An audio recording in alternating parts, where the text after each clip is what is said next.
Senior సిటిజన్స్కి ఈ తోడు అనేది ఎక్కడ దొరుకుతుంది అంటే అలాంటి ఒక డౌట్ నుంచి పుట్టుకొచ్చింది ఈ తోడు నీడ అనే ఆర్గనైజేషన్. మరి ఈరోజు తోడు నీడ ఆర్గనైజేషన్ స్పెషల్ స్టోరీ, మరి అక్కడ ఎలా ఉంటుంది, ఎలాంటి సీనియర్ సిటిజన్స్ ఉన్నారు, మరి సీనియర్ సిటిజన్స్ మళ్ళీ పెళ్లి చేసుకోవడం ఏంటి, ఇవన్నీ కూడా డౌట్స్ వస్తున్నాయి కదా. ఈ తోడు నీడ సంస్థలో జరిగేటటువంటి మరి ఆ కార్యాలు ఏంటి, వాళ్ళందరూ ఎవరు, ఇక్కడ ఎంతమంది జతపరచబడ్డారు, అంటే సీనియర్ సిటిజన్స్ ఎంతమంది ఉన్నారు, ఎవరెవరు ఇక్కడ అటాచ్మెంట్స్ అయ్యారు, ఎంత హ్యాపీగా ఉన్నారు అనేది మీకు అందరికీ చూపించడానికే ఈరోజు తోడు నీడ స్వచ్ఛంద సంస్థపై స్పెషల్ స్టోరీ.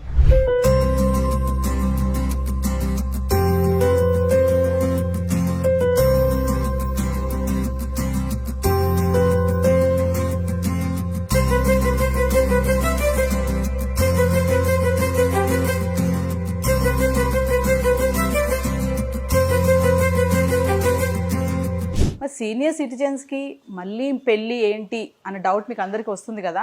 సో మరి వాళ్ళని తోడు కోసము వెతుక్కోవాలంటే ఎక్కడికి వెళ్ళాలి, తోడు ఎలా దొరుకుతుంది, ఒక లైఫ్ పార్ట్నర్ అనే వాళ్ళని ఎలా చూస్ చేసుకోవాలి, ఎలాంటి వారిని చూస్ చేసుకోవాలి సీనియర్ సిటిజన్స్కి, మరి అలాంటి వారికి తోడుగా ఉంటున్నాం మేము, తోడు కల్పిస్తామని చెప్తూ తోడు నీడ స్వచ్ఛంద సంస్థ మనతో ఉందని చెప్పాను కదా. మరి ప్రస్తుతం నాతో పాటు ఉన్నారు తోడు నీడ ఆర్గనైజేషన్ ఫౌండర్ రాజేశ్వరి మేడం. మరి మేడంతో మాట్లాడి అసలు ఈ ఆర్గనైజేషన్ ఏంటి, సీనియర్ సిటిజన్స్కి మళ్ళీ పెళ్ళి ఏంటి, వాళ్ళు పెళ్లి చేసుకోవాలంటే తోడుని ఎలా వాళ్ళు సెలెక్ట్ చేసుకోవాలి, ఎలాంటి ఆప్షన్స్ ఉంటాయి, మరి ఈ సంస్థలోకి ఎలాంటి వాళ్ళు వస్తూ ఉంటారు, మరి మ్యారేజ్ చేశాక వాళ్ళతో వీళ్ళకి అటాచ్మెంట్స్ ఎలా ఉంటాయి, మరి వాళ్ళ పిల్లలు వీళ్ళ పిల్లలు మళ్ళీ వాళ్ళ యొక్క క్లారిఫికేషన్స్ వాళ్ళు కూడా వచ్చి వీళ్ళతో మాట్లాడతారా, మా ఫాదర్ మా మదర్ మ్యారేజ్ విషయం ఏంటి అని చెప్పేసి వాళ్ళ కోఆపరేషన్ ఉంటుందా, కోఆర్డినేషన్ ఉంటుందా, మరి అన్ని విషయాలు తెలుసుకోవాలని నాకైతే చాలా యాంగ్జైటీగా ఉన్నాను.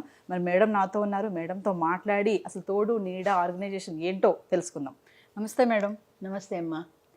మేడం తోడు నీడ సో ఎన్జిఓ, అవును, అంటే ఈ సంస్థకి ఈ ఆర్గనైజేషన్స్కి సీనియర్ సిటిజన్స్ అంటే ఒక ఏజ్ లిమిట్ ఏమైనా ఉంటుందా మేడం, ఎలాంటి వాళ్ళు ఇక్కడికి వస్తూ ఉంటారు? 50 పైనమ్మా, 49 కూడా తీసుకోము, 50 పైనుంచి మాత్రమే ఉంటారు. 80 కూడా వస్తూ ఉంటారు, కానీ వాళ్ళని ఎవరు చేసుకోవడానికి ఇష్టపడరు. ఆ ఏజ్లోనే 70 తర్వాత రావద్దు అంటాను. కొంతమంది రిక్వెస్ట్ చేసుకొని వస్తుంటారు. దానికి అప్పర్ లిమిట్ అంటూ లేదు నిజానికి.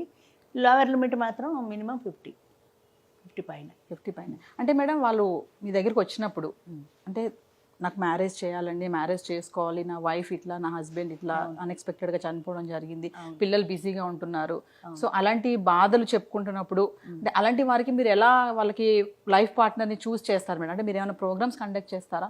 అవునమ్మా, ఇది ఒక పరిచయ వేదిక. అంటే పరిచయ వేదిక అనే కంటే అదొక కళ్యాణ వేదిక, స్వయంవర వేదిక అనొచ్చు.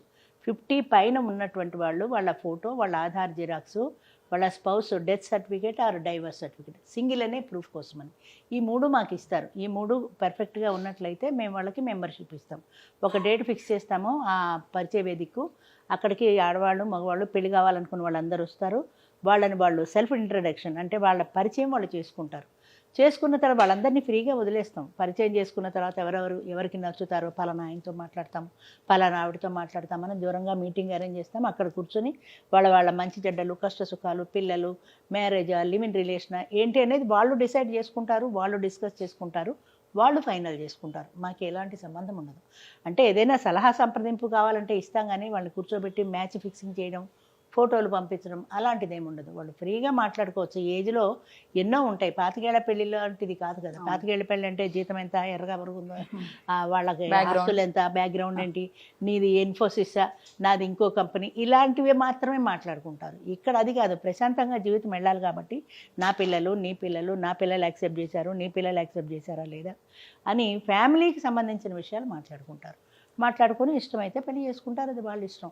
కొంతమంది లివ్ ఇన్ రిలేషన్లో ఉండాలనుకుంటారు. అంటే పెళ్ళికి ఏదో పెన్షన్ అవి ఇబ్బందులు వస్తాయి, పిల్లలు ఒప్పుకోవట్లేదు, అలాంటి వాళ్ళు అలా చేసుకున్న వాళ్ళు అలా చేసుకున్నారు. మరి ఒక విషయం చెప్పండి, ఇప్పుడు మీ దగ్గరకు వచ్చే ఎవరైతే 50+ అని చెప్తున్నారు కదా, ఒక ఏజ్ లిమిట్ చెప్పారు కదా, అంటే మ్యారేజ్ యొక్క ఐడియా పర్పస్ కాకుండా కొంతమంది ఏంటంటే ఆ ఏజ్ లో పెళ్లి చేసుకుంటే కొన్ని ప్రాబ్లమ్స్ ఉంటాయి పిల్లల నుంచి, ఖచ్చితంగా అందరూ ఒకలా ఉండరు కాబట్టి.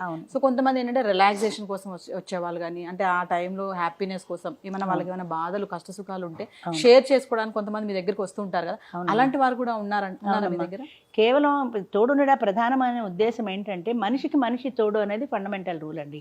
అంటే ఒక ఆడామగా మాత్రమే కలవాలి అని కాదు. లోన్లీనెస్ ఫీల్ అయ్యేటువంటి వాళ్ళు మీకు తగినటువంటి వ్యక్తితో, అది ఆడ కావచ్చు మగ కావచ్చు, మీ ఇద్దరు కలిసి రూమ్మేట్స్లా ఉండండి, అప్పుడప్పుడు కలవండి, ఫ్రెండ్స్గా ఉండండి. ఇందులో ఫ్రెండ్షిప్ కూడా చాయిస్ ఉంటుంది. కానీ ఆడ మగ ఫ్రెండ్షిప్ యాక్సెప్ట్ చేయం. కొంతమంది మగవాళ్ళు ఫ్రెండ్షిప్ చేయొచ్చు, కొంతమంది ఆడవాళ్ళు ఫ్రెండ్షిప్ చేయొచ్చు. అందరూ కలిసి గ్రూప్గా లోన్లీనెస్ పోగొట్టుకోవడానికి కలిసి టూర్లు షికార్లు వెళ్ళి కంపెనీ ఎంజాయ్ చేయొచ్చు. మెయిన్ పర్పస్ అది. తోడు నీడ అంటే చాలామంది అనుకుంటారు ఇది మ్యాట్రిమోనియల్ అని. తోడు అనేది చివరిదాకా ఉండేటువంటి ఒక ఫ్రెండ్షిప్.